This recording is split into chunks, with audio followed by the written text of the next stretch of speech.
And it reminds me of an incident that took place in Rutgers University, and I will be brief.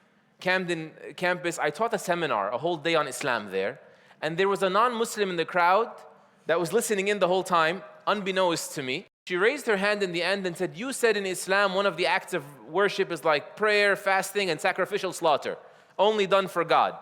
Who gave you the right to take the life of another living being? So it was my good fortune that Allah Azza wa Jal inspired me to ask her politely, excuse me, are you vegetarian or vegan? Because you know, vegetarians don't eat animal. Vegans don't eat animal products. Right? So they don't even eat milk or dairy, eggs, right? So she said to me, I'm vegetarian. I said, okay, hold on.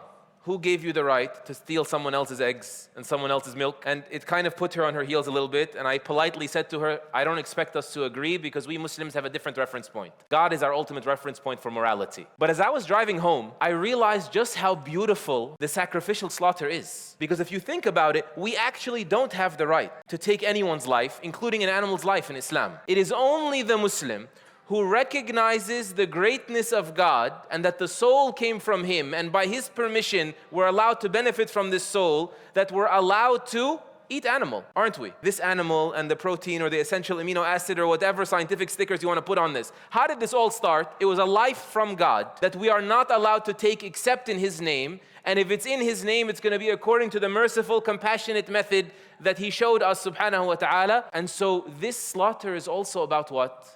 It's about you, when you're a creature that has the capacity to recognize Allah's greatness, and only then do you become at the top of His creation, Azza wa Jal, on the condition that you recognize the greatness of the Creator. Bringing these meanings to life is extremely important, and I pray we've done some of that in this khutbah, but make it your life motto. Allahu Akbar.